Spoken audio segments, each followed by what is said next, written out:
passer la parole au docteur Hamdi Bonogbo, qui est un membre très actif du comité d'organisation pour nous parler un peu du camp.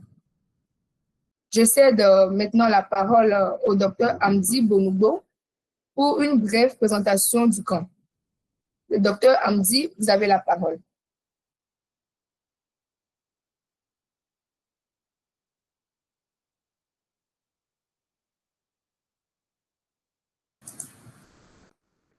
Le docteur Hamdi est présent.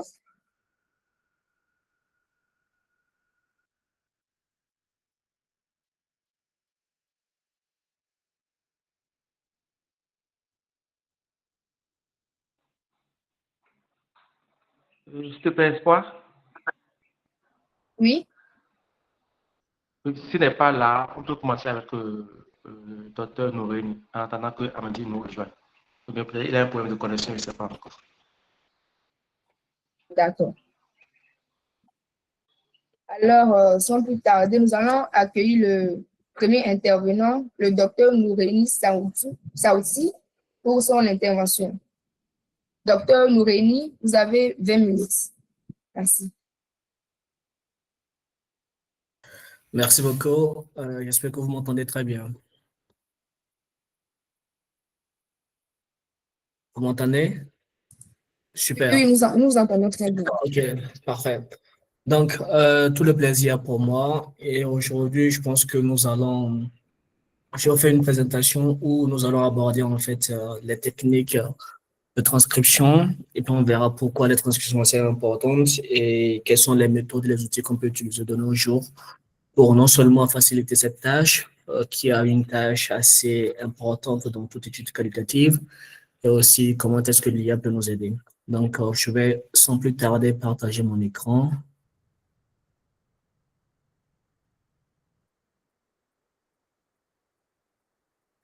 Vous voyez mon écran? Oui, oui. Ok, super. Donc, du coup, durant ces 20 minutes, en fait, mon but à moi, en fait, c'est déjà de partir sur pourquoi, en fait, la transcription, elle est assez importante.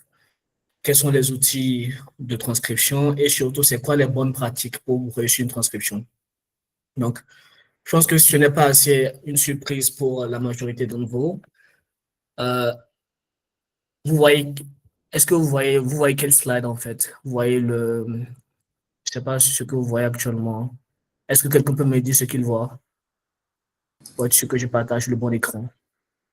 Actuellement, l'écran. Comment? Votre écran n'est pas visible. Oh, ok. Laissez-moi repartager.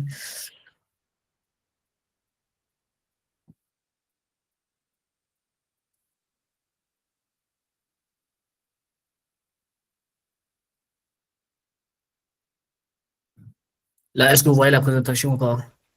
Je pense que maintenant, c'est bon. Oui, on voit la présentation. Super. Donc, en gros, ce que je disais, en fait, c'est que pour moi, la première étape, c'est de justifier, en fait, c'est quoi l'importance d'avoir la transcription? Pourquoi, en fait, on veut avoir la transcription? Comme vous le savez, en fait, dans toute enquête, que ce soit pour des données qualitatives ou quantitatives, il y a des enquêteurs, il y a des enquêtés. Et généralement, en fait, quand on part sur le terrain, on commence par collecter les données audio. Donc, on pose des questions, et puis le répondant répond, et puis il y a un microphone qui enregistre. OK? Et ça peut être soit pour des données individuelles ou bien pour des entretiens de focus group, dépendamment, en fait, de la question de recherche et de notre, en fait, et de type d'interlocuteur, de type de sujet de recherche qui nous intéresse. Et en fait, ces données, même si elles sont audio, on a envie de passer sur des voix, OK? Et de ces voix, on a envie de passer aux données. J'entends des voix, j'entends des fonds. Est-ce que les gens peuvent couper leur micro pour éviter d'entendre?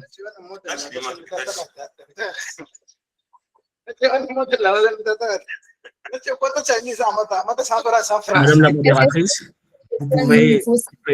Ouais. Merci. Donc, par exemple, ici, imaginons qu'un enquêteur pose la question, pouvez-vous nous parler un peu plus de votre ménage et de vos enfants? Là, la dame, en fait, elle répond, j'ai 4 enfants, l'aîné a 15 ans et m'aide au marché, le plus jeune vient tout juste de commencer à l'école.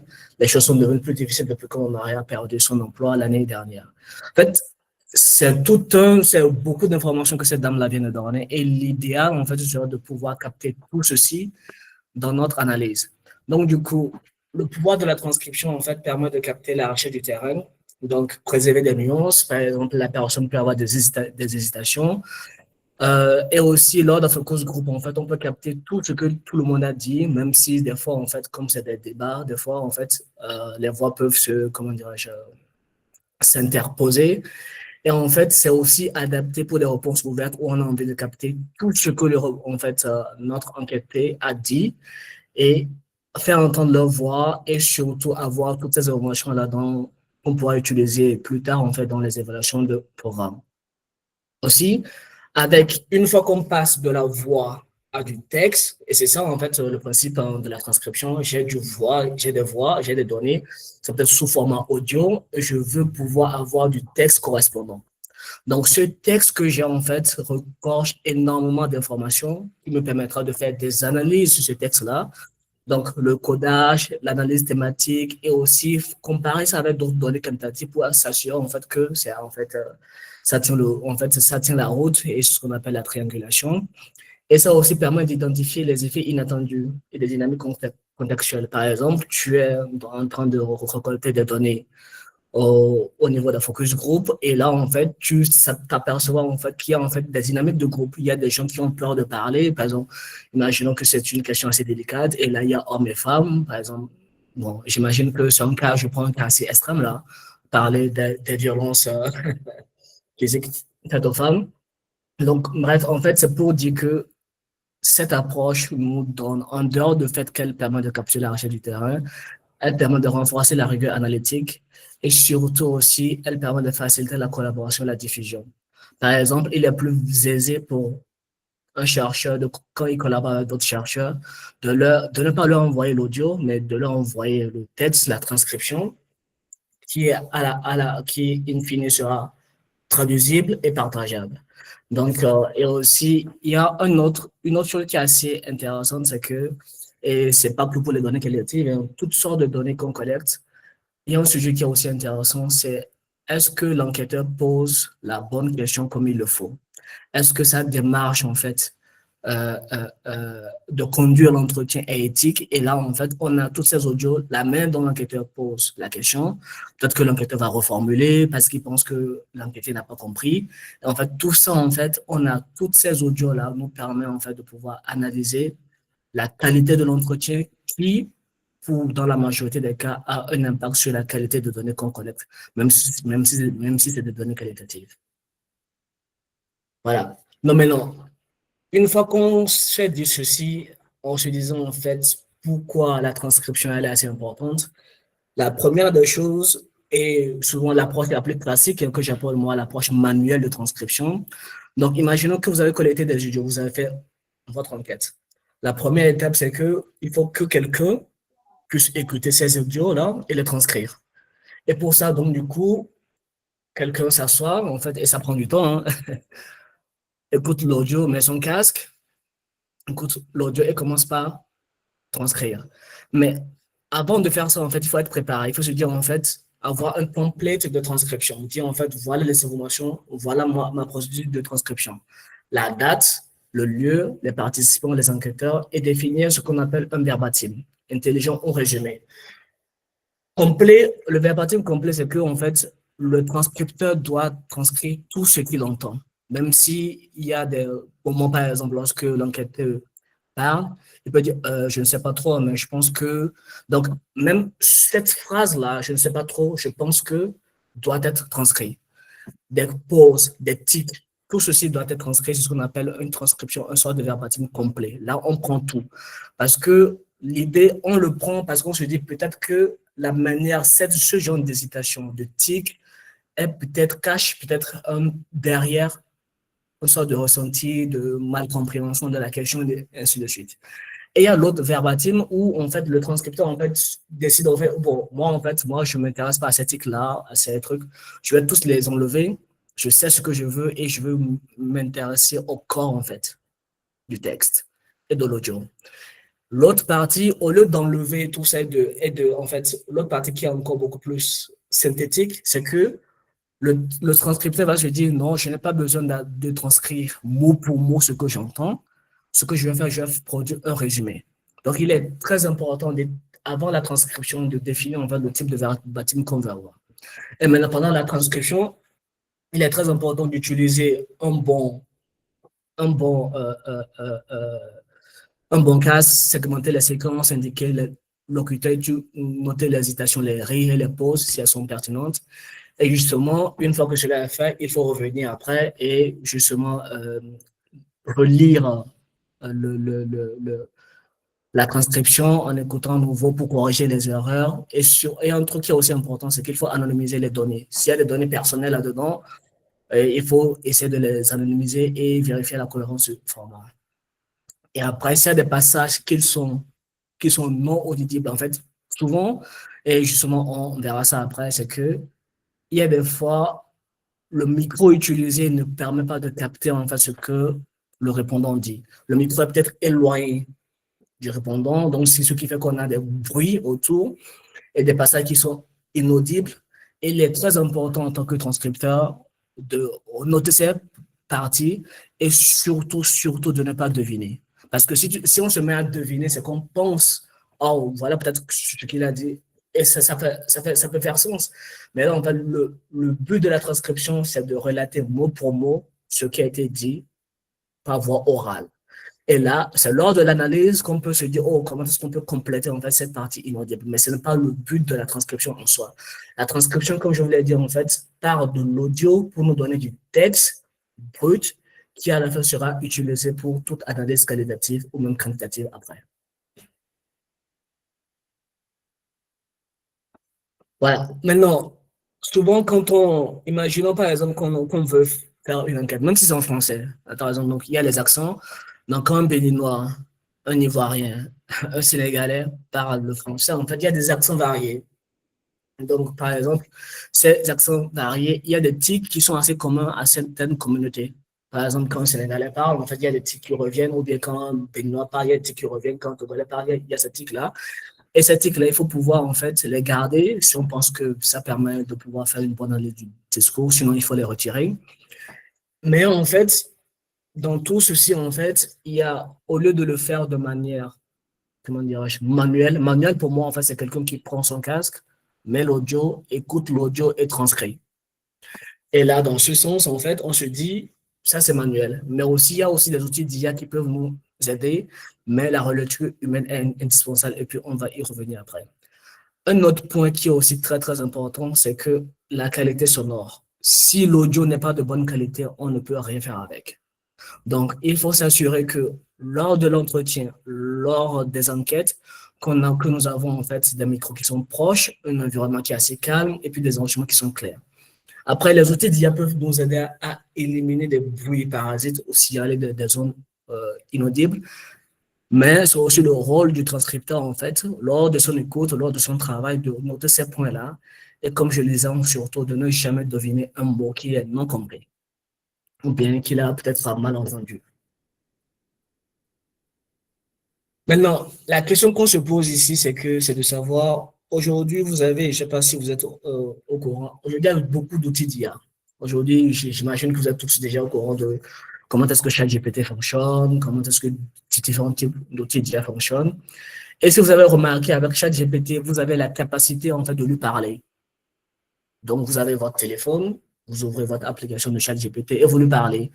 Quand vous lui parlez, vous pouvez poser une question. ChatGPT, ce qu'il fait d'abord, dans un premier temps, il va retranscrire ce que vous lui avez dit, utiliser ce texte-là avant de vous répondre. Et c'est ce qu'on appelle, en fait, dans le jargon de l'IA, on appelle ça Automatic Speech Recognition. En fait, ce sont des approches automatiques de reconnaissance de voix.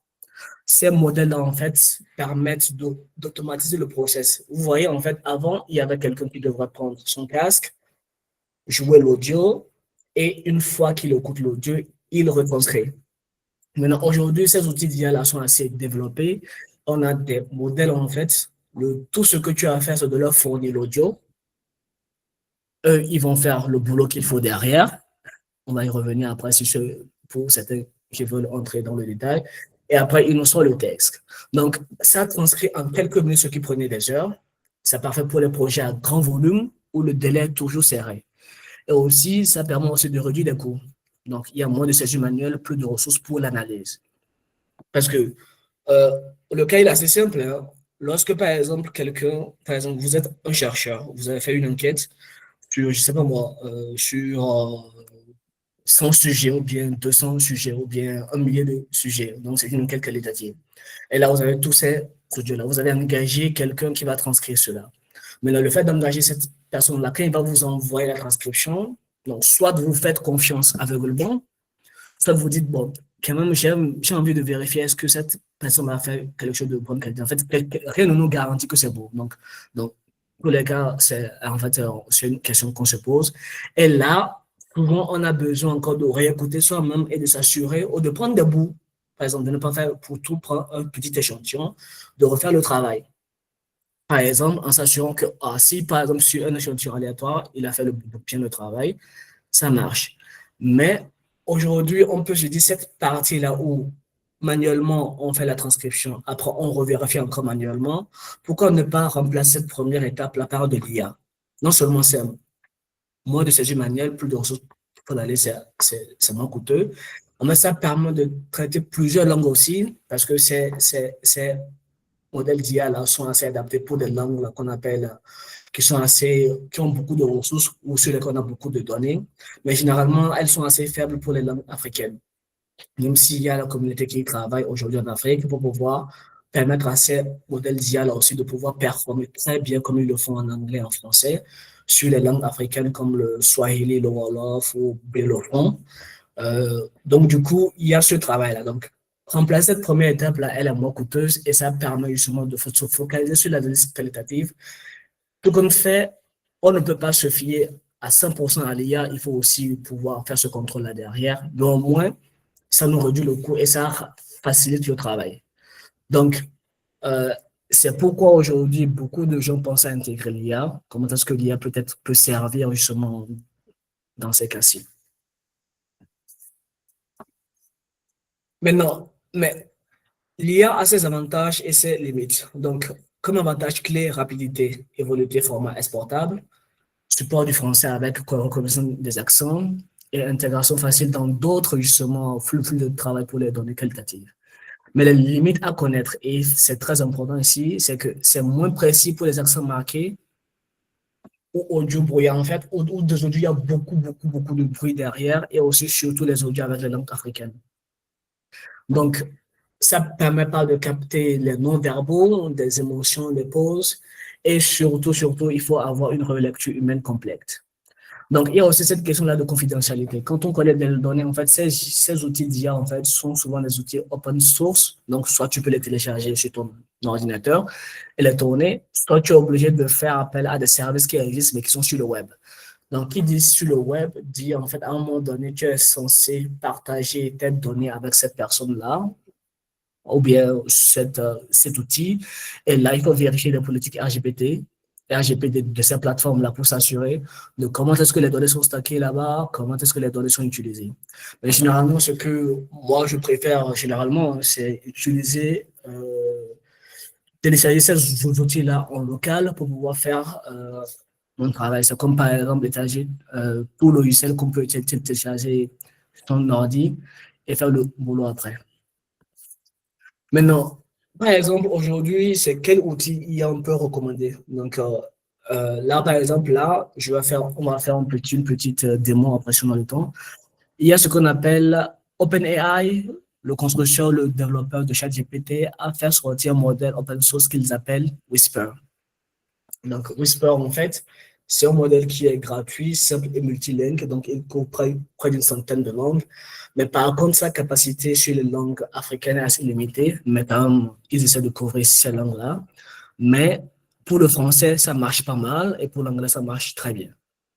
Donc, c'est simple, c'est assez, comment dirais-je, on peut avoir accès à ça gratuitement. Donc, il y a aussi HappyScript, donc j'ai listé quelques-unes, et même je pense qu'il y en a tellement que la liste est assez longue, mais j'ai juste listé quelques-unes. Ici, quelques-uns pour pouvoir vous permettre de se dire, en fait, il y a des outils qui existent, certains sont gratuits, d'autres ne sont pas gratuits, il va falloir payer pour cela. Et après, il faut voir, souvent, le montant dépend du nombre d'heures d'audio qu'il faut transcrire et aussi du nombre de fichiers. Donc, du coup, c'est le trading qu'il faut faire, en fait, en termes de choix. Donc, point à vérifier avant l'usage, c'est que il faut vérifier d'abord que l'outil qu'on a envie d'utiliser, justement, supporte la langue française et surtout certains accents régionaux.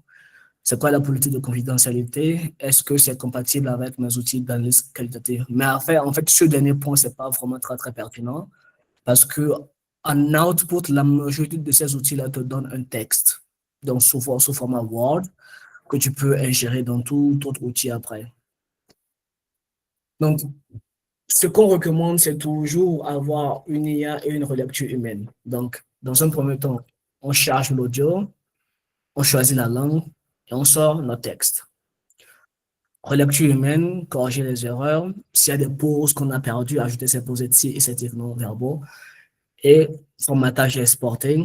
Et, et la documentation, dire noter l'outil utilisé, les corrections qu'on a apportées, la date et la version. Et après, archiver de manière assez sécurisée, non seulement les audios et les transcriptions correspondantes. Parce qu'en fait, c'est toujours un choix assez compliqué. Oh, je dois faire une sorte de transcription assez manuelle ou une sorte de transcription à l'IA. Notre approche ici, c'est de se dire que l'IA pourra te donner un premier draft sur lequel toi, tu pourras itérer. Donc, le premier draft est généralement moins coûteux, même s'il y a des outils qui sont open source, donc qui sont gratuits, donc ça, vous pouvez l'utiliser. Mais cela demande un peu, savoir peut-être un peu coder, utiliser ces outils-là et les télécharger en local. Voilà. Donc ça, c'est le workflow qu'on recommande. Et il faut surtout se dire qu'il y a une solution hybride qui combine à la fois la rapidité que propose l'IA avec la qualité que peut apporter l'humain. Donc, il faut surtout avoir en fait une approche qui est assez balancée pour ces cas-là. Voilà. Donc, là, en fait, ce que je voulais faire, c'est de tester assez rapidement un outil. Donc, du coup, qu'on va visiter assez rapidement. Est-ce que vous voyez toujours mon écran? Oui. Super. Donc, ici, je ne sais pas si vous connaissez, en fait, donc c'est assez connu des développeurs. C'est quelque chose, c'est un site qu'on appelle Hugging Face. Hugging Face, c'est une plateforme qui promeut ce qu'ils appellent open source. Il faut que les modèles, en fait, qui sont assez bons, doivent être ouverts au public. Tout le monde doit pouvoir les utiliser. Tout le monde doit pouvoir les télécharger en local et les utiliser. Ici, en fait, ils ont mis, donc du coup, dans cette démarche, la OpenAI a décidé de pouvoir mettre à la disposition du public leur modèle Whisper qui permet de transcrire un audio en texte. Par exemple, ici, là, par exemple, on a besoin d'un audio. Donc, soit c'est que vous chargez votre audio ici, soit c'est que vous parlez, il y a un microphone ici qui vous permet de parler. Bon, il semble que là, il ne détecte pas mon microphone. Laissez-moi trouver un audio assez rapidement là. Désolé pour ce temps.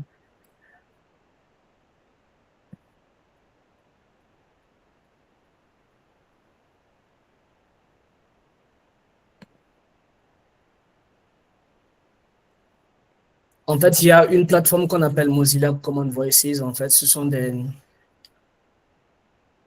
une plateforme qui permet d'avoir des audios disponibles en fait pour pouvoir les utiliser. Donc, je n'arrive pas à... Donnez-moi un instant.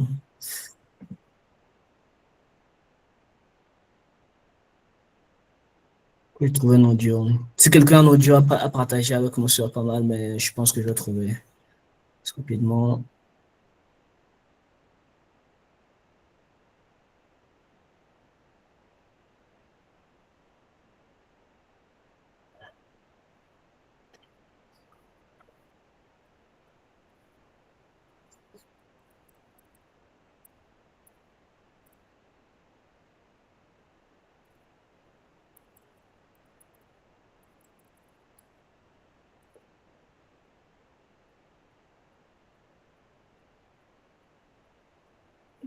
Je cherche.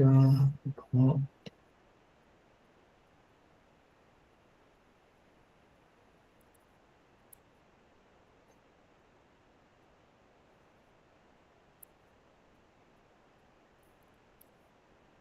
Tu vas pouvoir détecter. Wow.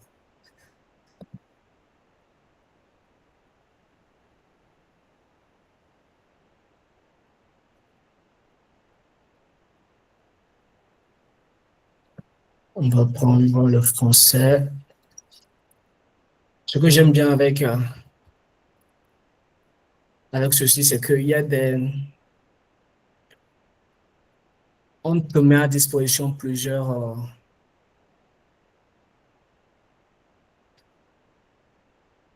modèles aussi de données qu'on peut télécharger ici. Donc, du coup, par exemple, là sont des données qui existent qu'on pourra télécharger assez rapidement.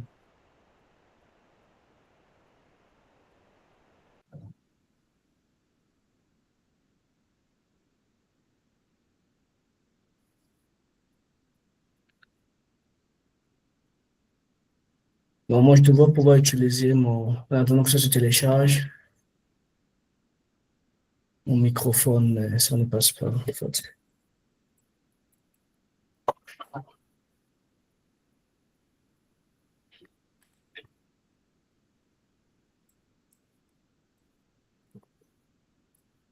OK, donc, tout compte fait, je vais partager le lien avec vous et vous pouvez l'utiliser. C'est pas, donc, j'ai dû m'en trouver. OK, c'est pas grave. Donc, du coup, ici, voyons voir si c'est déjà téléchargé. Voilà, là, écoutons.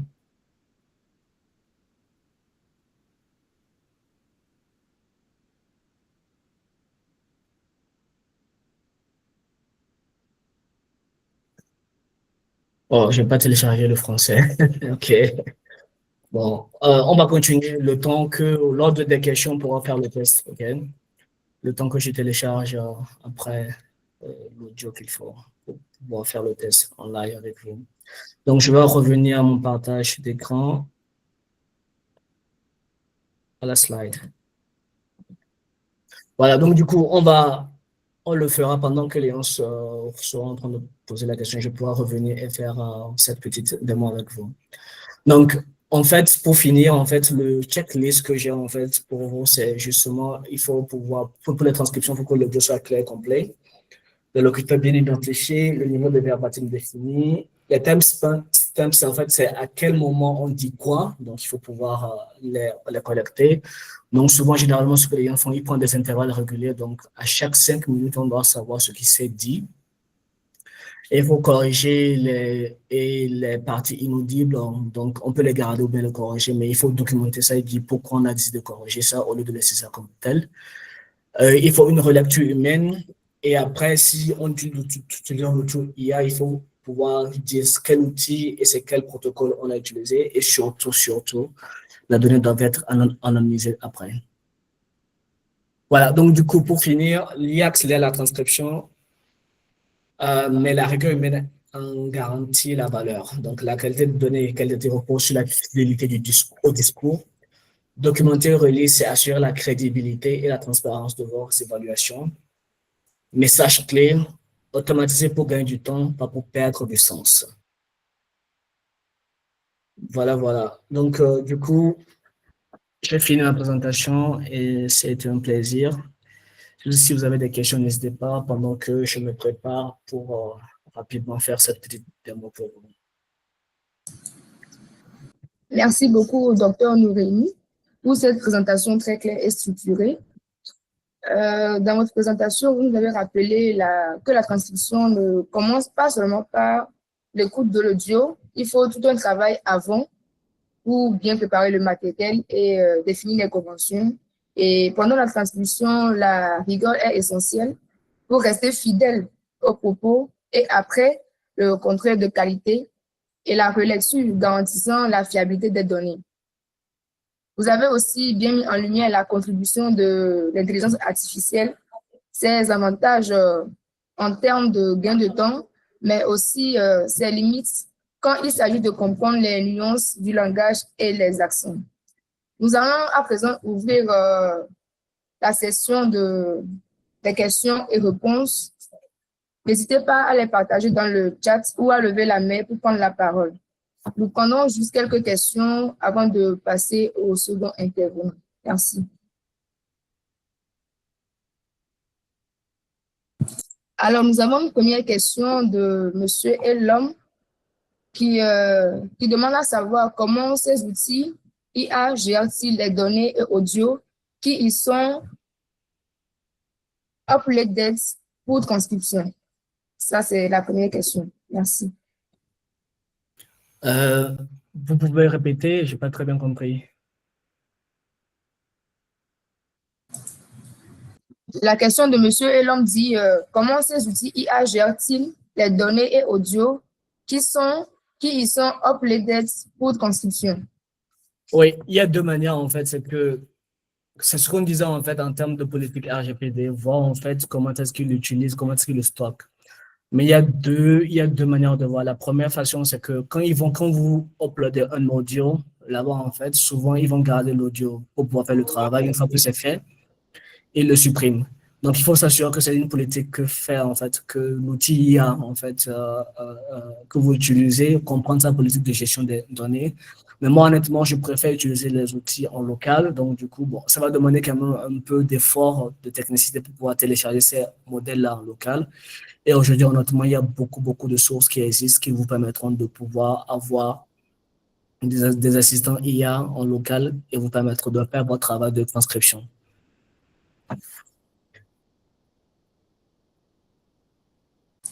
Merci. Est-ce que Monsieur Elom est satisfait de la réponse donnée par le docteur? OK, je pense que c'est bien. Merci.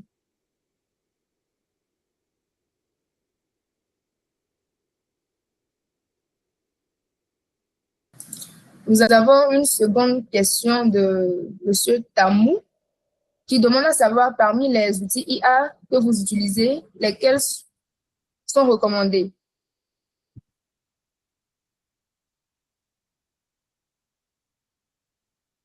Je pense que c'est assez variable en termes d'outils recommandés ou pas. Pour moi, en fait, ce qu'il faut regarder, c'est que il y a plusieurs outils qui existent aujourd'hui qui sont sur le marché. Hein. Donc, du coup, mais ce que je propose, en fait, c'est d'avoir une bonne grille de lecture et de décision, en fait, de quel outil je vais utiliser. Donc, dans cette grille de lecture, donc, la première, ce que moi je regarde, en fait, c'est quoi le politique RGPD, voir, en fait, comment est-ce qu'il stocke les données, qui a accès à ces données-là.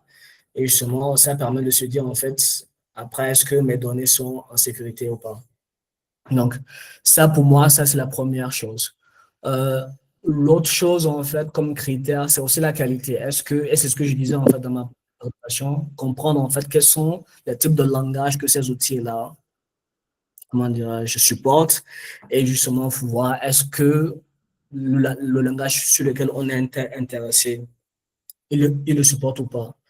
Donc, du coup, dans la présentation, il y a cette liste d'outils-là, mais en fait, la liste n'est pas exhaustive. Il y a tellement d'outils qui existent. Une petite recherche sur Google vous donne en fait ces outils-là assez rapidement. Et en fait, donc du coup, là, j'ai fait une démo. Donc, je peux partager mon écran pour que vous voyez.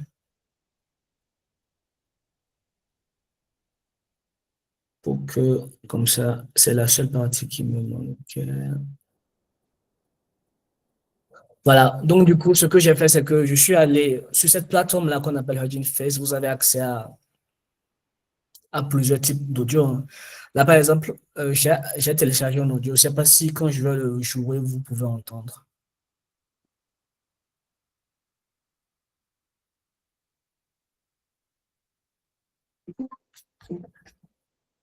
Attends, je vais augmenter le son. Je ne sais pas si vous entendez ou pas. Non, on ne vous reçoit pas. Non, nous n'avons pas le son.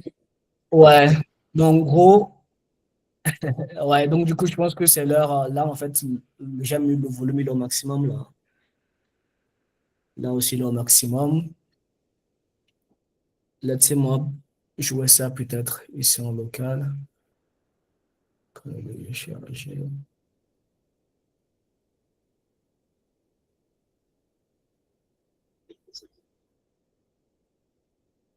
Ok. Voilà, donc du coup, c'est un bon exemple. Là, imaginons par exemple quelqu'un qui collecte les données, vous envoie un audio comme ça. Là, je le joue, même quand j'augmente le volume.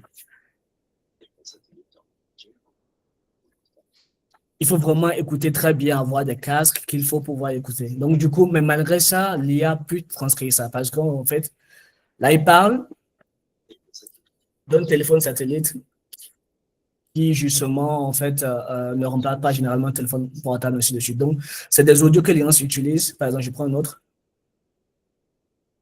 Les Égyptiens antiques du Nouvel Empire étaient émerveillés par les monuments de leurs prédécesseurs qui avaient alors bien plus de 1000 ans. Voilà.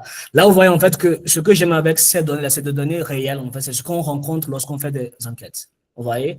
Dans un premier cas, il y a des audios qu'on a du mal à entendre et dans l'autre cas, en fait, on peut entendre l'audio. Donc, on va prendre ce second audio qui est assez clair, même si au début, il y a un silence. Les Égyptiens antiques du Nouvel Empire étaient émerveillés par les monuments de leurs prédécesseurs qui avaient alors bien plus de 1000 ans. Voilà. Maintenant, on va donner ça maintenant à l'IA. Donc, tout ce que je vais faire, c'est que je vais venir ici.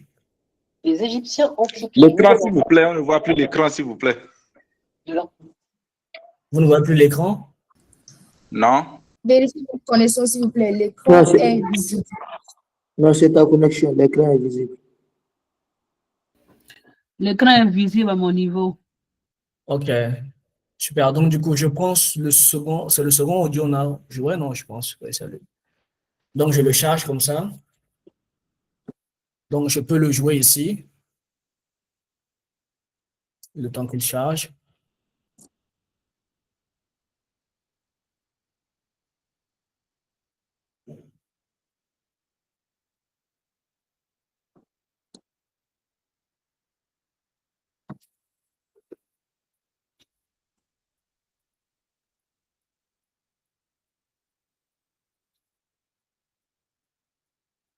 Voilà ce qui me pose les Égyptiens antiques du Nouvel Empire. Donc là, on peut écouter aussi le temps. Là, il a fini de transcrire.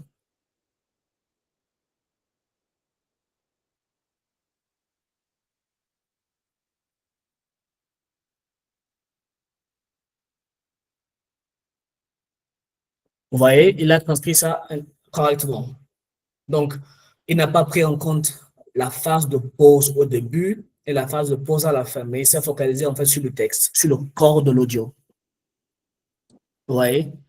Et donc, du coup, le lien est présent dans la présentation et après, vous pouvez vous amuser avec ça. Et en plus, lorsqu'en fait, en termes de correction en fait, grammaticale, c'est bien respecté, et ainsi de suite. Donc, ça prouve encore que pour ce genre d'audio, ce genre de modèle peut vous donner un premier draft qui est vraiment, vraiment acceptable, surtout pour le français. Voilà, voilà. Merci. Nous avons une question d'Oumar Dama qui aimerait savoir si ces outils IA prennent en compte nos langues locales. Pas toutes les langues locales actuellement, parce qu'en fait, il y a des outils d'IA qui existent, qui sont en open source. Donc, ces grosses compagnies qui sont basées aux États-Unis, en fait, elles utilisent les données pour lesquelles, elles utilisent les langues pour lesquelles elles ont beaucoup de données. Donc, généralement, elles ont des données sur l'anglais, le français, l'espagnol, l'italien, toutes ces langues européennes. Mais elles utilisent aussi en fait, les données sur les langues africaines, généralement, ça vient des transcriptions des Bibles et d'autres types d'audio. Maintenant, mais il y a une communauté quand même qui est en train de faire un travail, collecter les données en langue locale, pour pouvoir réentraîner ces modèles-là pour qu'ils puissent être performants en fait sur ces langues. Mais aujourd'hui, ces modèles supportent le Swahili, le Yoruba, le Hausa, certaines langues africaines les plus parlées quand même si c'est pas encore parfait en fait, leur niveau de qualité comparé à, comment dire, à ces langues-là, comparé au français, ils ne sont pas aussi très très bons pour nos langues africaines à ce moment. Merci, docteur. Nous avons M.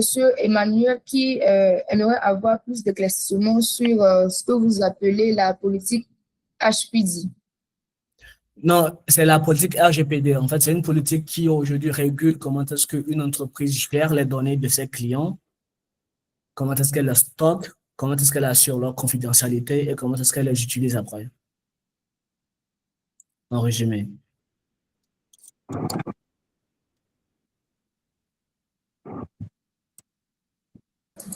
Merci. Je pense que nous n'avons plus de questions. Nous allons dire un sincère merci au docteur Noureini pour sa brillante présentation. Nous allons à présent donner la parole au docteur Hamdi pour nous parler un peu du camp des évaluateurs émergents. Comme je l'avais dit au début, le docteur Hamdi Bonougbo est un membre très actif du comité d'organisation et il nous parlera du camp en 10-15 minutes. Docteur Hamdi, vous avez la parole. Merci. Merci beaucoup, chère modératrice, pour cette belle prestation et je remercie également Dr Noureini pour la qualité donc, du contenu partagé en si peu de temps. Et donc, sans transition, je me nomme Hamdi et jeune évaluateur francophone engagé pour la promotion justement de l'évaluation participative et d'innovation en fait. Donc, ce soir ou là, cet après-midi, je vais essayer de partager cette opportunité. Je qualifie ça d'opportunité parce que à la sortie donc de l'opportunité, c'est qu'on a certaines aptitudes pour pouvoir véritablement se défendre sur le marché, pour pouvoir mieux se positionner dans l'écosystème donc de l'évaluation. Et donc, cet exercice que l'Institut Le Baromètre a commencé depuis 2021 et nous sommes aujourd'hui à la 8e édition, a donné quand même d'opportunités à des jeunes, des professionnels, parfois donc des sachants, mais qui veulent toujours affiner un certain nombre de concepts, à quand même essayer d'impacter justement un certain nombre de pays en Afrique avec un paquet de formateurs bien avertis. Alors, je ne vais pas rester dans un modèle de formation, mais plutôt je voudrais annoncer que le camp que nous organisons chaque année, c'est un camp qui est parce qu'en tant que participant, j'ai été participant avant de devenir aujourd'hui membre engagé pour l'organisation. C'est structuré en 3 étapes. Et la première étape justement du camp, c'est l'immersion à l'amitié. Ce que je qualifie d'immersion à l'amitié, c'est que nous essayons justement de partager des expériences basées sur les questions d'évaluation. Nous essayons d'apprendre de ceux qui viennent au camp. Donc, en tant que participant, on peut partager aussi ses connaissances pour mieux affiner. Ensuite, nous essayons donc de normaliser tout ce qui est connaissance apprise en termes de quoi j'ai fait la statistique, je suis chercheur, je suis professionnel du domaine, mais il y a toujours justement de petits détails parfois qu'on ignore en tant que praticien donc du domaine. Et ensuite, il y a la question d'intégration des connaissances. Oui, on a appris, on exerce le métier, mais finalement, on se positionne où en tant qu'acteur donc justement du système. Donc, le camp est organisé de telle sorte que le premier jour, on essaie donc justement d'être à l'amitié, on va vers le feu du camp justement pour donner le ton qui doit accompagner les participants depuis l'arrivée jusqu'à la sortie et je dirais même jusqu'à grandir dans l'écosystème de l'évaluation d'impact. Et la deuxième partie du camp, ça porte un peu sur les questions d'exposition au réseautage parce que on donne l'opportunité aux participants d'être coachés justement par un expert senior surtout, bien un expert quand même au junior qui a fait ses preuves dans le domaine afin de pouvoir donner l'opportunité à ce participant ou à ce dernier de pouvoir mieux peaufiner ses connaissances dans le domaine. Et le troisième volet, ou j'allais dire la troisième partie donc du camp, c'est le positionnement sur le marché. Et quand je dis positionnement sur le marché, le camp vous donne l'opportunité justement d'apprendre, d'affiner ses connaissances, de mieux comprendre l'écosystème donc de l'évaluation d'impact, de savoir le niveau actuel en matière donc de connaissances, en matière donc de pratique, et de pouvoir dire, bon, désormais, je peux aussi aller sur ce marché-là en tant que formateur ou en tant que consultant ou en tant que chercheur dans le domaine donc de l'évaluation. Et là, tout de suite, ce troisième compartiment me facilite justement désormais le contact entre moi en tant que jeune évaluateur ou bien en tant que campiste, justement d'avoir eu l'opportunité d'être en contact avec l'Institut Le Baromètre qui peut désormais m'accompagner dans mon intégration, dans mon environnement en tant que jeune évaluateur. Alors, pour revenir maintenant de façon spécifique sur le camp de cette année, comme l'année dernière, c'est organisé justement en des salles où nous avons annoncé dans nos publications que nous avons 4 classes. La première classe qui parle des fondamentaux à la formulation, l'analyse des politiques publiques. Et ensuite, la deuxième qui parle des méthodes d'évaluation d'impact. Et la troisième qui parle des méthodes qualitatives, comme avec le docteur Noureni, vous avez découvert tout petit peu justement l'évaluation qualitative, mais je crois qu'avec la présence de docteur Noureni au camp, nous allons davantage approfondir ces questions d'analyse qualitative, bien d'évaluation d'impact basée donc sur des outils qualitatifs et aussi, pourquoi pas, avoir un regard sur l'actualité qui est l'intelligence artificielle qui a été également prévue. Et la dernière classe qui parle justement de l'économie expérimentale où parfois on tente de partir donc du monde réel pour pouvoir constituer ou bien décrire comment je vais qualifier ça, en tout cas formaliser justement ce qu'on pourrait appeler dans une certaine mesure mieux comprendre le bien-être, ce que les ménages vivent. Quand on fait une intervention, ça veut dire quoi dans la vie justement de ces ménages-là. Donc le camp, c'est un camp vraiment organisé de telle sorte que quand quelqu'un vient et avec une attente bien claire et bien précise, là, j'index, nous participons au camp, il faudrait qu'on ait justement nos attentes bien formulées. On sort toujours avec attentes bien comblées. Et ça, je vous le garantis, depuis la première édition jusqu'à celle, en tout cas l'année dernière, on n'a pas manqué au rendez-vous en termes d'attentes à donner aux participants. Donc, je voudrais nous inviter à nous engager. C'est une opportunité d'apprentissage, c'est une opportunité de découverte. C'est une opportunité aussi, donc, justement, de développement du relationnel, si tant est que nous nous engageons à aller vers l'évaluation. Et la particularité de l'édition de cette année également, nous avons un parterre. Bon, c'est pas que les autres éditions n'étaient pas bien organisées, mais cette année, il y a un parterre donc de seniors, justement, internationaux, qui vraiment sont dans comment je vais dire, dans la nouveauté par rapport aux questions donc d'évaluation et qui pourraient nous montrer depuis donc justement l'identification ou la formulation de la politique publique, son évaluation, qu'est-ce qu'il faut pour évaluer, ensuite avec quel type de données et après comment on utilise justement ces résultats en termes d'évaluation des politiques publiques. Donc, parmi les formateurs, je commence par parler donc déjà de Dr Noureni. Il y a M. Deogracias Mundolo, que certains certainement connaissent. Voilà. Et ensuite, il y a Dr Hervé, je ne vais pas me permettre de citer tous les noms. Il y a professeur, justement, un professeur qui nous vient du réseau francophone et aussi d'utilisation donc du conseil scientifique. Il y a également professeur Caroline qui nous viennent également donc du Canada. Il y a docteur Plinio. Donc, il y a assez quand même de professeurs qui viennent et également d'experts. Il y a le président, comment on appelle, honoré, je vais dire, de Senval qui sera avec nous. Donc, je crois que c'est une opportunité pour nous, en tant que jeunes, de nous engager suffisamment à participer à ce camp, qui reste ouvert davantage, hein, parce que ça va se dérouler du 2 novembre, du 2 au 8 novembre prochain à Dassa, et qui s'annonce déjà très bien parce que nous avons plusieurs pays, justement, francophones qui participent à ce camp. Et nous pensions que c'est quand même une opportunité à partager pour que demain, ou plus tard, les gens ne disent pas, ah bon, il y avait ça et puis pourquoi on ne m'a pas dit. Donc moi, je voudrais quand même vous inviter.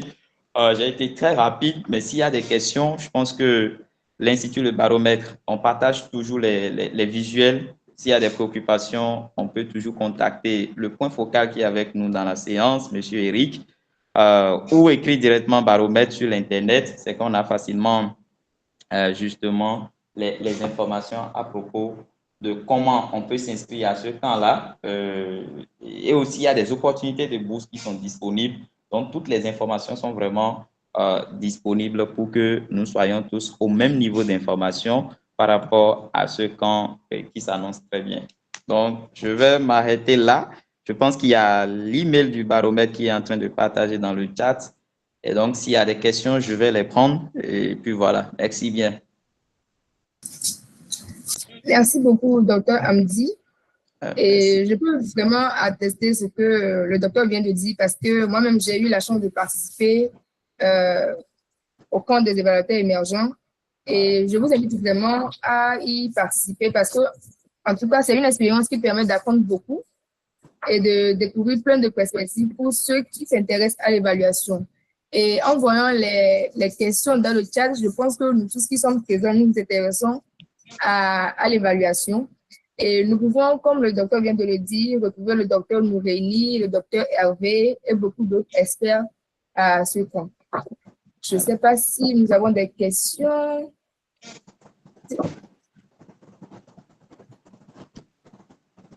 Non, non, pas de questions. Nous allons dire merci au docteur Bonougo pour son intervention. Merci. Merci bien. À très bientôt.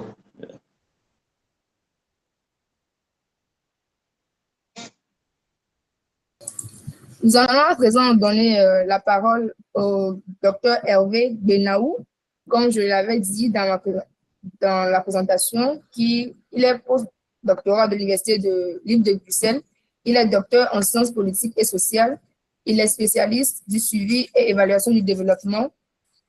Il est également expert en méthode qualitative, genre, inclusion. Il est pilote du pôle de renforcement des capacités du baromètre. Docteur Hervé, vous avez la parole. Vous avez 20 minutes. Merci. Bonjour, mesdames, bonjour, chers toutes et chers tous. Désolé, hein, je suis dans un environnement où il peut y avoir beaucoup de bruit de fond parce que je suis dans un colloque, j'ai dû sortir de la salle. Je suis dans un couloir où les gens passent, et donc il peut y avoir beaucoup de bruit de fond. Je suis désolé pour ça. Comme je l'avais dit à Eric, voilà, on va essayer de gérer les deux de front.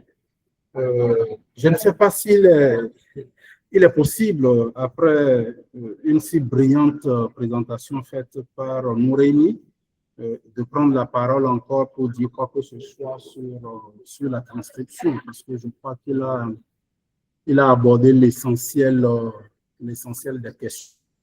Ce sur quoi je vais beaucoup plus focaliser mon intervention, c'est beaucoup plus la question de la transcription, mais en lien avec nos langues locales.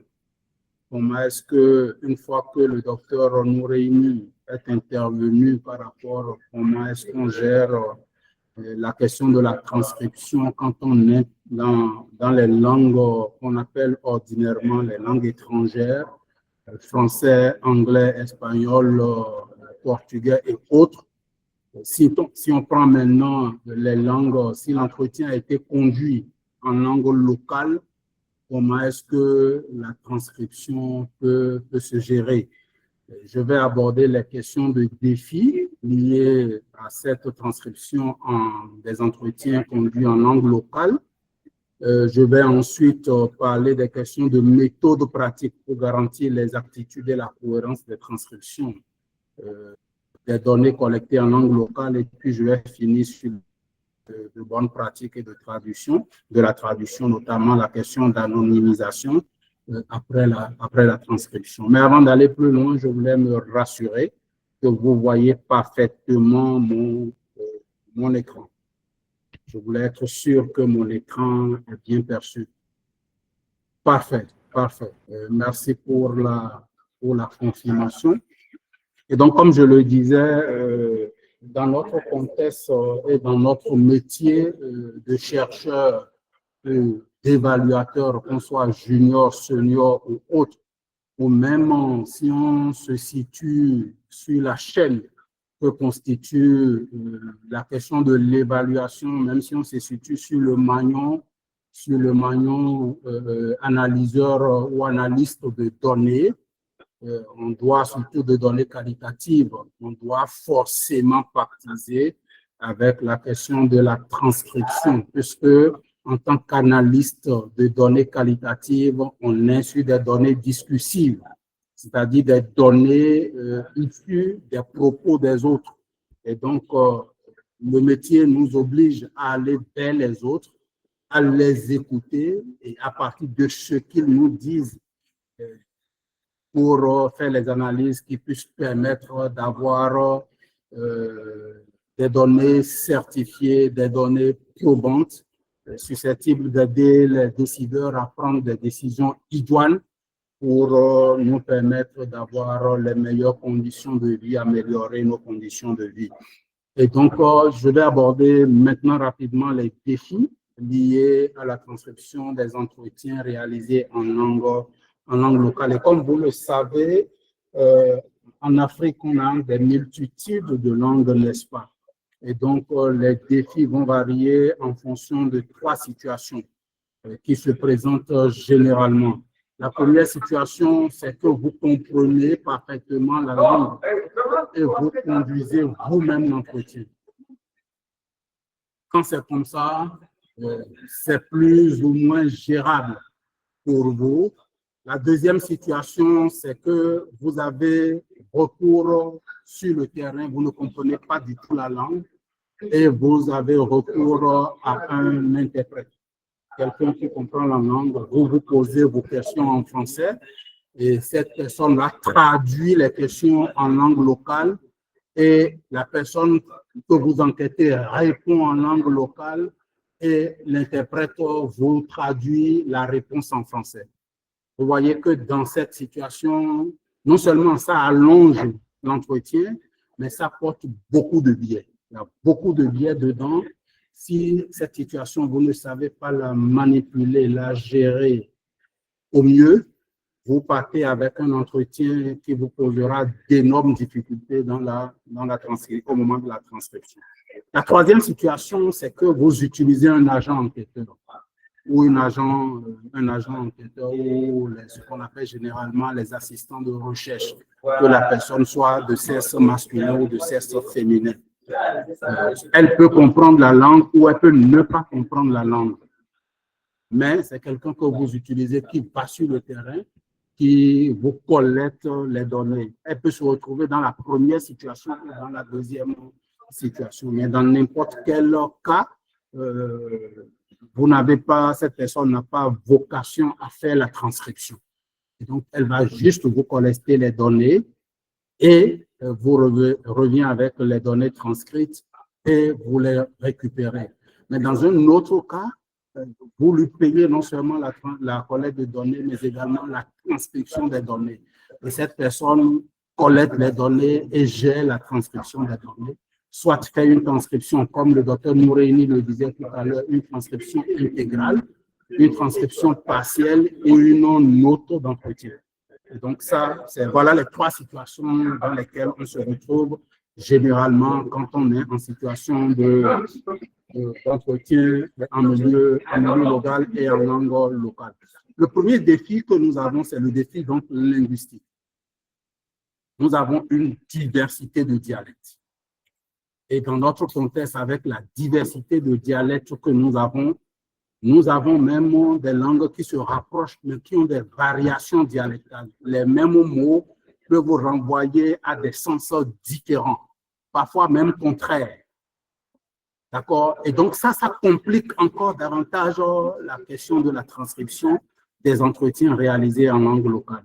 Ensuite, nous avons que cette diversité, cette hétérogénéité dialectale crée des écarts phonétiques. Les écarts phonétiques, ce sont la question de celui qui enquête et qui écoute l'entretien, comment est-ce que la personne comprend ce qu'on lui dit, et celui qui récupère la donnée pour pouvoir transcrire les entretiens, comment est-ce que cette personne-là également comprend ce que la personne qui déroule l'entretien, qui a été enquêté, ce que cette personne-là dit en langue, comment est-ce qu'on comprend. Vous voyez, c'est un peu compliqué quand on est en langue locale. Il y a ces paramètres-là qui interviennent. Déjà, même dans une même communauté où les gens parlent la même langue, c'est déjà difficile. Parfois, les gens ne se comprennent pas. Je vous donne un exemple. En milieu fond, quand on dit Dokoni, par exemple, si vous prenez le milieu fond et apparenté, qui inclut le milieu Adja, Dokoni en milieu fond, purement fond, c'est frappe-le avec du bâton, avec un bâton. Attaque-le avec un bâton. Mais quand tu dis Dokoni en milieu à Dja, par exemple, c'est donne-lui un siège. Vous voyez, donc quand vous avez un entretien dans lequel la personne dit Dokoni et que vous voulez inscrire cet entretien-là, si vous ne connaissez pas le contexte linguistique et les variations dialectales, vous allez dire des choses qui ne tiennent pas la route et qui ne tiennent fondamentalement pas la route. Et donc, c'est important de maîtriser cette question de variation dialectale et de savoir ce qu'on dit, quand est-ce qu'on le dit et où est-ce qu'on le dit. Parce que c'est important de le savoir pour pouvoir vraiment, véritablement mieux se débrouiller dans le contexte où on est là. Oui. Donc, je vais essayer de rentrer dans une salle pour que mon son soit plus audible. Je suis désolé, je vais déranger les collègues qui sont dans la salle. Vous m'excusez. Il n'y a pas de souci. Excusez-moi, 2 minutes, je suis dans une salle. Et donc, la conséquence ici, c'est que le chercheur doit souvent faire appel à des assistants qui comprennent véritablement la langue dans laquelle l'entretien a été conduit. Et quand ce n'est pas ça, et que vous récupérez la donnée, vous devez pouvoir recourir à quelqu'un qui maîtrise la langue pour pouvoir gérer la transcription. Le deuxième défi, c'est qu'on a une absence de normes orthographiques stables. Au Bénin, par exemple, nous avons des dictionnaires dans certaines langues locales, notamment la langue fon, on a des dictionnaires. D'accord? Mais même dans certaines langues où on a les dictionnaires, on n'a pas encore fondamentalement des normes orthographiques assez stables. Et donc, ça pose un problème dans la transcription, notamment quand vous devez transcrire et aller en communauté pour restituer et notamment faire lire aux gens ce qu'ils ont dit quand vous étiez en situation de collecte de données chez eux. Et ça, c'est quelque chose qui est fondamentalement important. Et ça peut, quand vous êtes dans une situation comme celle-là, ça peut occasionner des pertes de temps énormes. Ça peut faire que certains sons soient difficiles à percevoir, à représenter ou à écrire. Donc ça, fondamentalement, vous devez apprendre à gérer ça.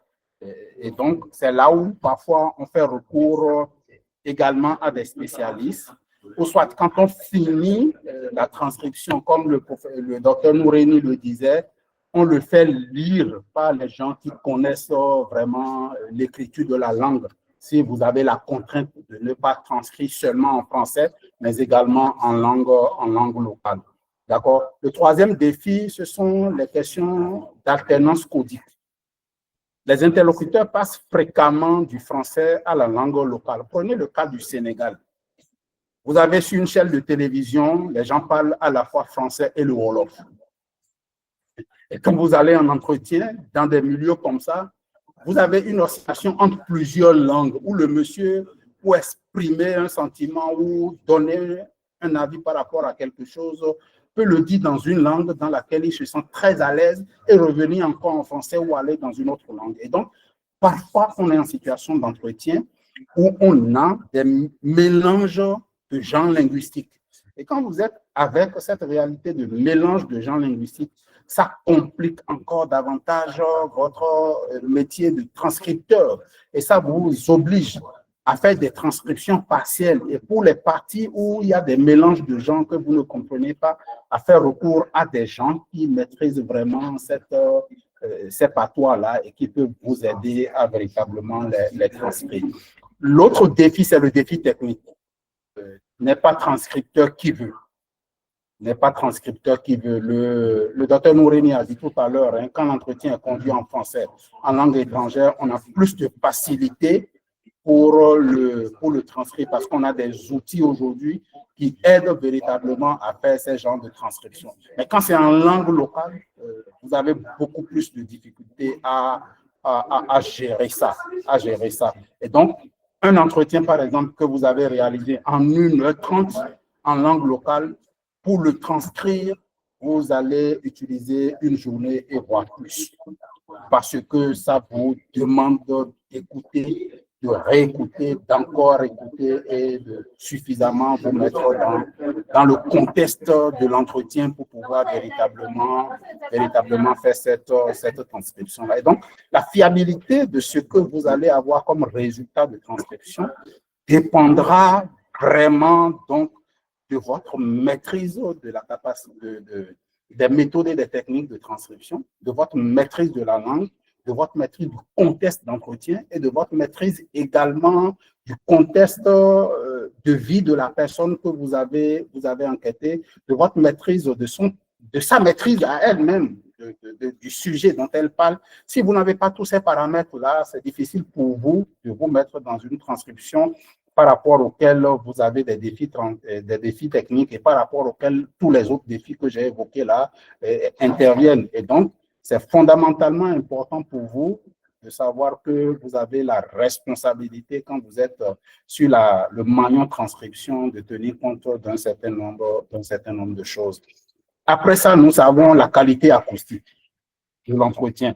Vous réalisez parfois des entretiens dans des environnements où les gens font beaucoup de bruit, un peu comme je l'ai là maintenant, où on fait beaucoup de bruit, je suis dans un environnement beaucoup de bruit. Et donc, parfois, ou soit la personne parle bas et vous enregistrez, vous ne faites pas attention à ça quand vous conduisez l'entretien, soit autour de la personne, il y a beaucoup de bruit. En communication, on appelle ça les biais. C'est des virus, soit les biais, soit les virus, soit les interférences. D'accord? Et quand vous êtes en situation d'enquête et que vous utilisez le téléphone, vous n'utilisez pas les outils recommandés, parfois ça vous crée ces genres de problèmes-là aussi. C'est pourquoi moi, toujours, j'interdis aux gens d'utiliser le téléphone pour enregistrer les gens sur le terrain. Il faut utiliser les dictaphones, qui sont les outils officiels recommandés pour faire l'entretien qualitatif sur le terrain.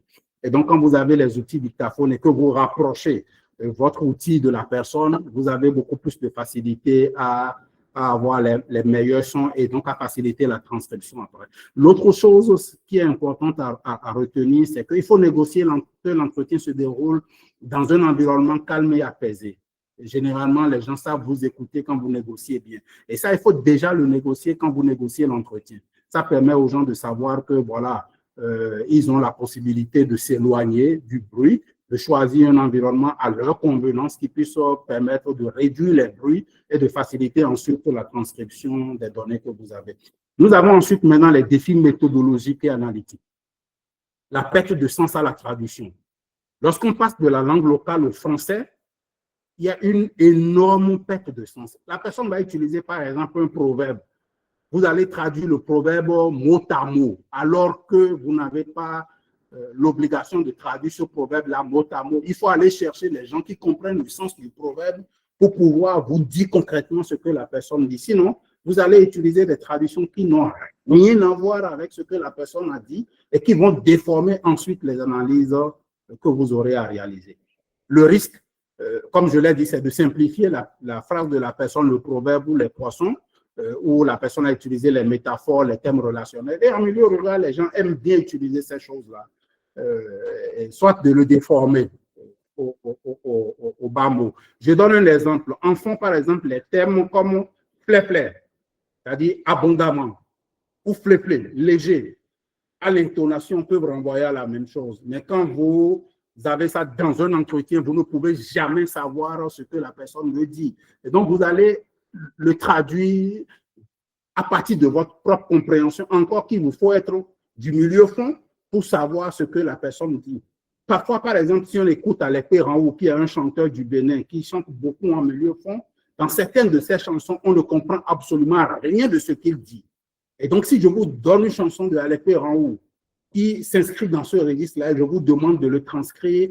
Vous ne pouvez pas le transcrire si vous ne rentrez pas dans le code linguistique, si vous ne rentrez pas dans le jargon qu'il utilise, parce que c'est du fond soutenu. Comme on a des registres familiers en français, des registres soutenus, c'est également la même chose. Quand on rentre dans nos langues locales, on a les registres familiers, on a les registres soutenus. Madame Espoir, il faut me dire combien de minutes j'ai, hein, parce que ce que j'ai préparé pour les amis, c'est quand même assez dense. Donc, si j'ai moins de minutes, il faut me dire pour que j'aille quand même à l'essentiel, quoi. Vous D'accord. m'entendez? Oui, oui, vous avez encore 5 minutes. 5 minutes, d'accord.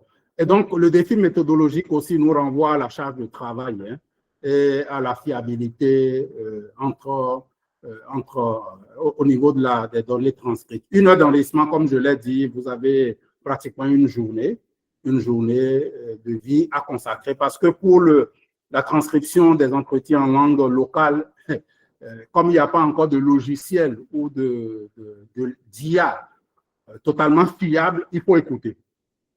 Il faut écouter, transcrire, c'est vraiment une transcription manuelle, quoi. Et puis, nous avons aussi les problèmes d'éthique et de confidentialité qui peuvent être l'autre défi. Est-ce que la personne qui transcrit est à même de transcrire un entretien venant de cette localité? Si, par exemple, la personne est d'une aire culturelle où les gens sont en conflit avec l'aire culturelle de la personne qui a été enquêtée, cette personne peut vous tordre le cou par rapport à vos données, surtout si les éléments abordés rentrent dans les éléments de conflit, par exemple. Vous voyez? Et donc là, on a vraiment beaucoup de problèmes. Les méthodes pratiques pour garantir les attitudes et la cohérence des données, c'est l'écoute. Il faut vraiment rentrer dans une écoute studieuse du document enregistré, avoir la patience, vraiment la patience. Parce que c'est pourquoi je parle de métier. La transcription aujourd'hui, ça devient carrément un métier. Avoir la patience d'écouter, c'est ce que nous appelons l'immersion dans la donnée. Et cette immersion dans la donnée vous met dans un boucle d'écoute et de transcription. Vous transcrivez, vous revenez, vous réécoutez pour être sûr que ce que vous avez écrit est conforme à ce que la personne a dit. Et puis, ça vous permet d'avoir les aptitudes des informations qui ont été produites. Et donc, ça fait référence aussi à tous les autres éléments que j'ai dit. S'il y a des portions que vous n'avez pas compris, faites référence, ayez l'humilité de faire référence à ceux qui comprennent les codes linguistiques de la langue dans laquelle l'entretien a été conduit. Et donc, la fidélité, la nuance, il faut rester fidèle aux données qui ont été conduites, qui ont été enregistrées, tabler sur les nuances que la personne a apportées pour être sûr que vous êtes dans la qualité. Ensuite, il faut annoter les mots-clés. Ça, c'est important. Et rester dans la cohérence terminologique. Ne pas déformer ce que les gens disent parce que vous ne comprenez pas le sens. Ne pas déformer pour aller vite. Surtout ceux à qui on confie les transcriptions. Si vous ne comprenez pas, dites à la personne qui vous a commandé la transcription que cette partie-là, vous n'avez pas compris. Vous mettez ça en parenthèse ou en jaune et la personne même se charge de réécouter et de mettre la portion qui manque. Il y a les éléments de processus et de contrôle. Moi, par exemple, quand vous m'envoyez une transcription que je vous ai commandée, j'écoute toujours l'audio et je vois s'il y a fidélité entre votre audio et votre transcription et ce que l'audio a dit. Ça, moi, je le fais systématiquement. Et donc, j'aborde maintenant la question de l'anonymisation. Quand vous écoutez quelqu'un dans un entretien, pour ne pas faire apparaître les noms ou les codes de la personne dans le document que vous transcrivez, par rapport aux questions éthiques, vous êtes obligé d'anonymiser. Et c'est ça qu'on appelle dans l'analyse des données qualitatives la codification. On donne généralement des codes ou des surnoms, des pseudonymes à ces personnes-là, participant à, on donne parfois même des numéros, sans que ces numéros ou ces codes ne renvoient à la personne une fois qu'on aura accès aux données. Et ça, les gens sont vraiment rigoureux avec ça aujourd'hui, parce que dans la plupart des États, nous avons ce qu'on appelle les lois sur le numérique. En dehors de ça, il faut véritablement essayer de faire une anonymisation progressive.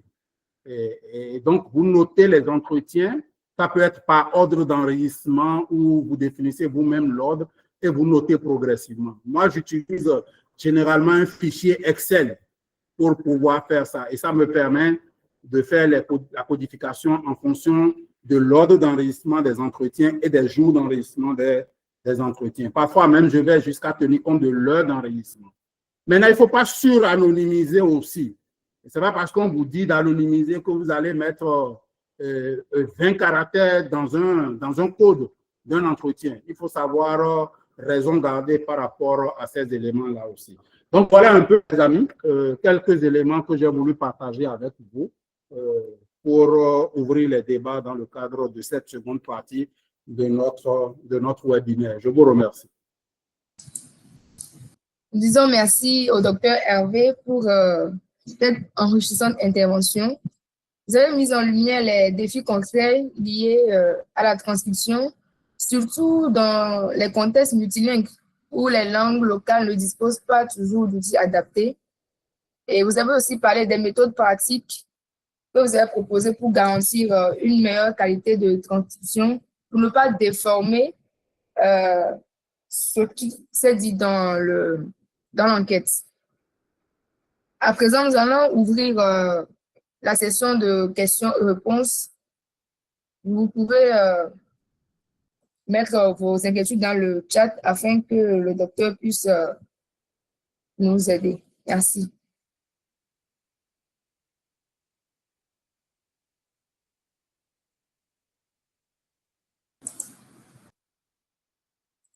Je pense qu'il y a 2 personnes qui ont levé la main.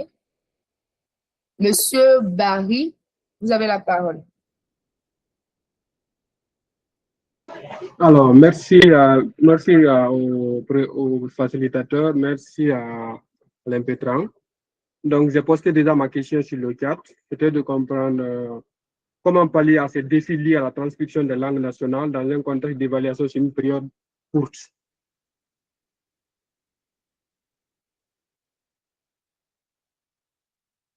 Est-ce que vous m'avez entendu? Alors, est-ce que vous pouvez reprendre la question, s'il vous plaît? Je n'ai pas bien entendu. Je disais, vous venez d'aborder les défis liés à la transcription, surtout des langues nationales, dans le cadre de l'évaluation.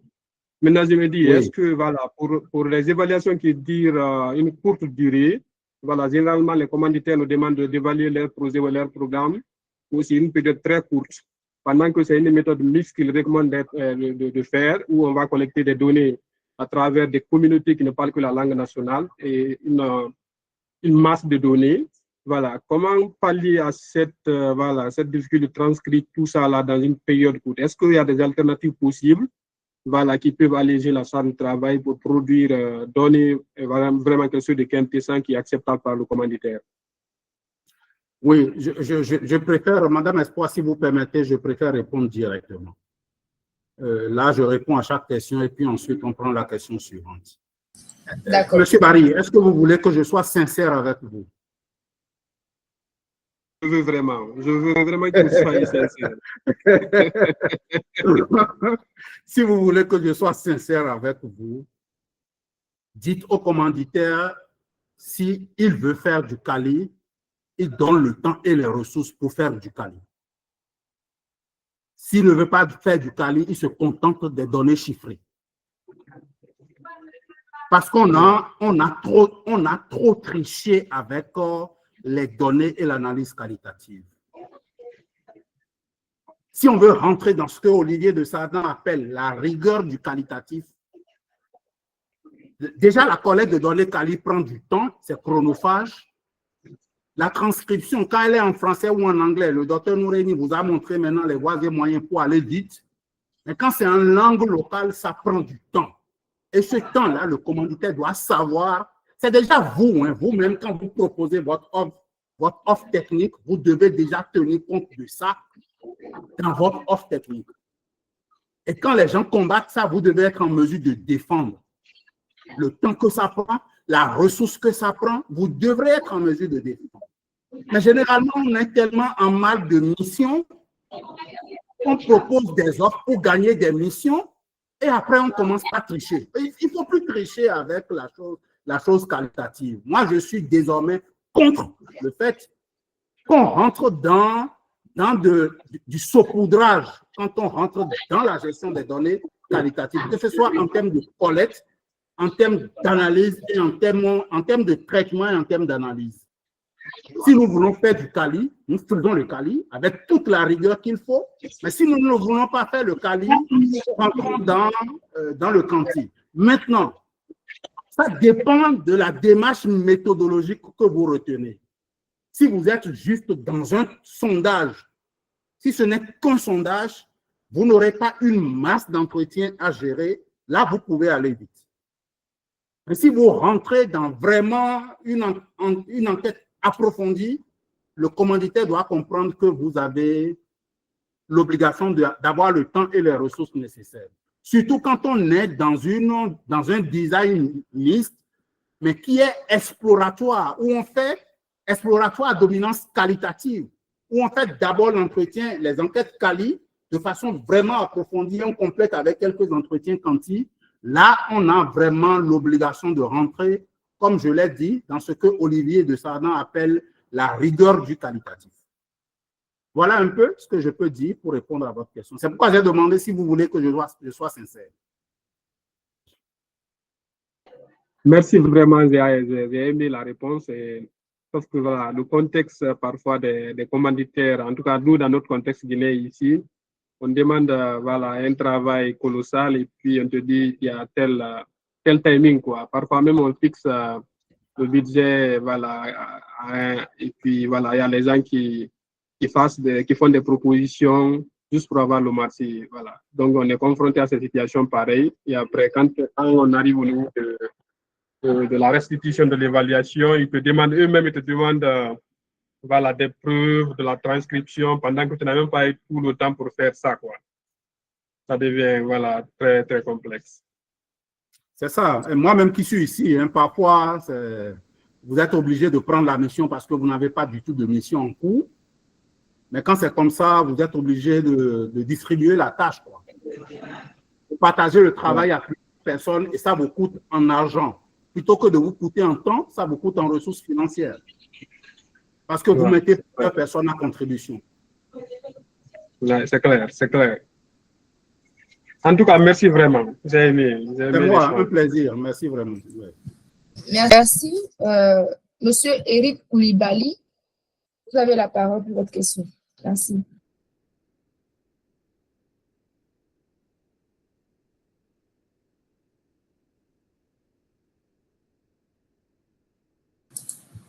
Monsieur Eric est là? Oui, je suis là. Bonsoir à tous. Merci pour le cadre que vous nous donnez de pouvoir apprendre sur toutes ces notions-là. Je suis Eric Koulibaly de la Côte d'Ivoire, évaluateur émergent et membre du RISE, Réseau ivoirien de suivi et évaluation. Voilà. Et j'ai une question parlant du camp. J'avais deux questions, c'est de savoir les conditions de participation. Et puis, est-ce qu'il y allait avoir une possibilité de suivre en ligne ou il faut forcément être en présentiel? Voilà. Je tiens à remercier Docteur pour sa présentation, brillante présentation qui était vraiment instructive. Et je l'avais vu tout dernièrement au FIF, à Yamoussoukro tout dernièrement. Je tiens à le saluer personnellement et le féliciter pour cette brillante présentation. Donc, ce sont mes questions. Merci beaucoup, M. Koulibaly. Normalement, votre question, c'est le docteur Hamdi qui doit y répondre. S'il m'autorise à répondre, je vais répondre, mais c'est lui qui doit répondre à cette question, comme c'est lui qui a présenté cette partie-là. Docteur Hamdi, Madame Espoir, j'espère que c'est ça. Hein? Oui, si le docteur est présent, je pense qu'il pourra prendre la parole. Au cas contraire, comme dans la chance sinon, de savoir... je peux répondre aussi, hein, il n'y a pas de souci. Voilà. Oui, je crois que la présentation en ligne n'est pas possible. Là, vous ne pouvez pas suivre en ligne le camp. Ce qui est possible, c'est juste la présence. Vous devez être sur site. En termes de conditions de participation, le camp, si on doit considérer le coût exact, ça tourne autour de entre 400 et 500 000 francs CFA. Cette année, nous avons mis un prix sponsorisé à 170 000. Et ensuite, nous avons essayé de donner des bourses à 69 000. Mais en dehors des bourses que nous avons attribuées à 69 000, et qui sont encore prenables, nous avons également donné des bourses de voyage à ceux qui viennent de l'extérieur. Malheureusement, ces bourses-là, on n'en a plus. Et donc, ceux qui ont reçu les bourses de voyage pour quitter l'extérieur ont payé 400 000 comme frais de participation pour être au camp cette année. Maintenant, si vous n'avez pas cette bourse-là et que vous devrez prendre vous-même votre billet d'avion ou le bus pour rejoindre le Bénin, vous avez la possibilité d'écrire à M. Dossou Eric pour discuter en inbox des conditions, mais je crois que c'est 69 000 que vous devez payer pour être en présentiel. Ces 69 000-là tiennent compte de votre hébergement, de votre petit déjeuner, de votre déjeuner. On ne prend pas en charge votre dîner. Le déplacement de Cotonou à Dassa, aller-retour, c'est à votre charge. Et puis, le déplacement du Bénin vers votre pays est également à votre charge. Quand vous êtes sur site, tous les travaux qu'on aura réalisés, si ça nécessite un déplacement sur le terrain, c'est le baromètre qui s'en charge. Donc, voilà la réponse que je peux vous donner, mais sous la réserve que M. Dossou Eric vous réponde en inbox si vous lui écrivez. OK, c'est noté. Merci bien, Dr. Hervé. Merci beaucoup. Merci. J'ai une question rapidement pour vous. C'est de savoir, est-ce que pour les traditions en langue locale, est-ce que déjà au niveau du Bénin, vous avez déjà développé une application qui aide à le faire? Non, pas encore, parce qu'on a, comme je l'ai dit, on a des problèmes d'écriture de nos langues. Et donc, c'est de plus en plus difficile. Il y a des tentatives en cours, mais qui n'ont pas encore été fondamentalement systématisées. Mais je sais que Kako Titi, en Côte d'Ivoire, a sorti un téléphone où vous avez la possibilité de vous exprimer en langue, je crois, tout au moins dans certaines langues de la Côte d'Ivoire. Je n'ai jamais expérimenté ce téléphone-là. Je ne sais pas s'il a des possibilités de transcription pour quitter la langue pour le français ou l'anglais.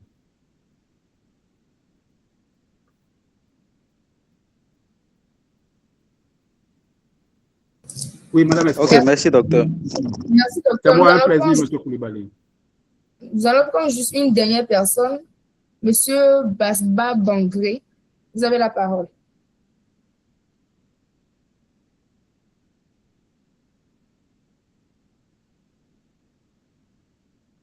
Allô, vous m'entendez? Oui, on vous entend. Oui. Oui, voilà, vraiment, j'ai été vraiment émerveillé par la présentation du docteur. Je suis de Burkina et je voulais vraiment faire aussi un petit partage vraiment d'expérience. Alors, la première expérience, c'est lorsque nous menons nos activités sur le terrain, on s'engage à prendre d'abord des enquêteurs au niveau local, au niveau des localités où nous allons travailler, de sorte à ce qu'on discute, qu'on traduise l'outil, les différentes questions dans la langue locale avec les différents dialectes qui existent. Ce qui nous permet quand même de plus ou moins vraiment que les questions soient d'abord bien comprises par nos enquêteurs et qu'ils puissent également bien les poser avec vraiment les populations qui sont ciblées par l'enquête. Deuxièmement, ce qui me revient, c'est en fait le principe de la confidentialité. Je me rappelle qu'on devait travailler sur un sujet sensible, il fallait vraiment interroger les séropositifs. Bon, s'il faut envoyer des enquêteurs vers ces personnes-là qui sont de la localité, est-ce que ça ne met pas en faille ce principe de la confidentialité? Parce qu'une chose avec les partenaires, c'est vraiment de recruter des enquêteurs au niveau local. Mais une chose aussi, c'est vraiment d'adopter ce principe de la confidentialité. Mais en même temps qu'on travaille dans des localités pas assez grandes et les personnes se reconnaissent. Est-ce que ce n'est pas vraiment l'une des failles vraiment qu'on observe souvent et comment vraiment remédier vraiment à cette difficulté vraiment de confidentialité? Merci bien. Oui, quand vous êtes sur une thématique sensible, il faut tenir compte de tous les paramètres que vous venez d'évoquer. Quand vous allez dans une localité où vous avez des sujets sensibles, vous ne pouvez pas, par exemple, faire la première chose que vous avez dite, prendre des agents de cette localité-là. Ça posera un problème parce que c'est des sujets sensibles. Il faut faire venir les agents d'ailleurs pour pouvoir réaliser ces entretiens. Vous voyez, par exemple, généralement, on est sur des sujets et on a l'obligation de prendre des interprètes. Mais compte tenu de la sensibilité du sujet, on est obligé de discuter avec la personne. La personne se débrouille avec sa compréhension du français et on essaye de vraiment ramener le discours à son niveau pour recueillir l'essentiel de l'information. Ou soit on fait venir des gens ailleurs pour faire la collecte de données. Et vous voyez, mais le risque, la première chose que vous avez dite là, c'est d'aller chercher des gens, parce qu'on veut coûte que coûte avoir des gens du milieu, c'est d'aller chercher des gens qui ne maîtrisent pas les rouages de la collecte de données. Vous voyez? Parce que la collecte de données, c'est un métier. Il faut maîtriser ces techniques, il faut maîtriser la méthodologie, il faut maîtriser la démarche. Et c'est d'ailleurs pour ça que le baromètre, depuis quelques années, forme sur la collecte de données en économie du développement. Nous avons un certificat qui forme sur ça. Et ce certificat-là constitue un certificat de professionnalisation. Parce que de plus en plus, il y a des gens qui ne vivent que de la collecte de données. Et donc, il faut les professionnaliser. Il faut les professionnaliser. Nous avons commencé à les professionnaliser à travers ce certificat-là. Vous voyez? Donc, quand vous tombez sur des gens du milieu qui comprennent la langue, mais qui ne maîtrisent pas la démarche de collecte, surtout de la collecte qualitative. Si c'est juste prendre un téléphone, aller cocher oui, non, trois fois oui, 3 fois non, ça encore, ça peut se gérer. Encore que c'est aussi compliqué. Mais quand vous rentrez dans la conduite d'un entretien, c'est tout un autre monde, quoi. Il faut que la personne s'y connaisse. Si la personne ne s'y connaît pas, nous, par exemple, au niveau du baromètre, nous avons des équipes qui sont dédiées uniquement pour la collecte quanti parce qu'on sait que ces personnes-là, bien qu'elles travaillent avec nous depuis des années, on sait qu'elles ne sont pas en capacité de conduire un entretien. Et nous avons des gens qui ne font que les entretiens avec nous, qui font les deux. Parce qu'on a constaté qu'ils ont la capacité de gérer les deux ou de gérer les entretiens. Donc, ne faites pas la collecte qualitative ou l'analyse qualitative ou le traitement des données qualitatives qui veut, mais qui peut. Oui, c'est ça. OK. Il n'y a pas de souci, vraiment, merci beaucoup. Je ne sais pas si peut-être après je pourrais avoir votre contact, comme ça on pourra échanger plus tard. Moi, je suis de Burkina. Oui, ce n'est pas compliqué. Comme vous êtes au Burkina Faso, vous prenez le 229. Oui, 229. 229 comme 0197.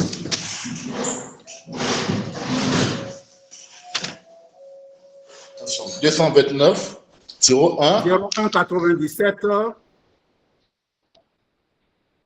oui. 61 0041.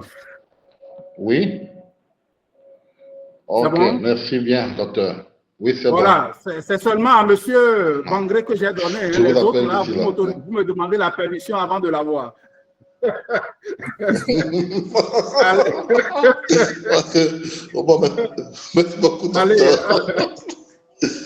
Madame Espoir, je vais devoir vous quitter parce que j'ai une autre réunion à 15 heures. D'accord, merci beaucoup, docteur Hervé, pour votre présentation. Merci beaucoup.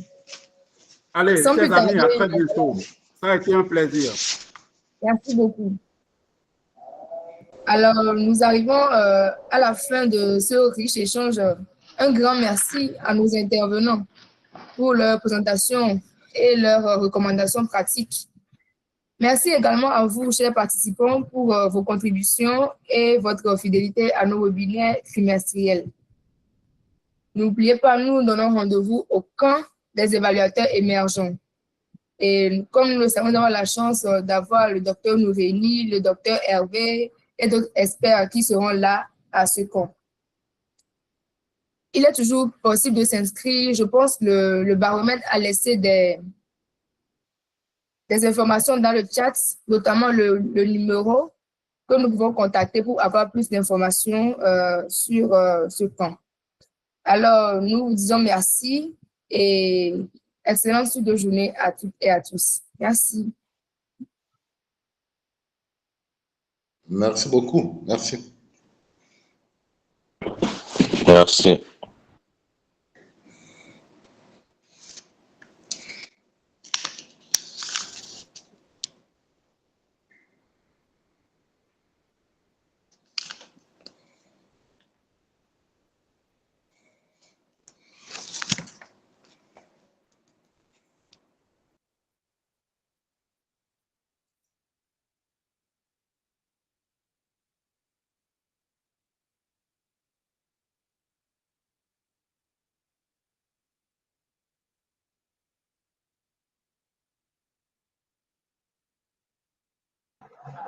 Merci et à plus.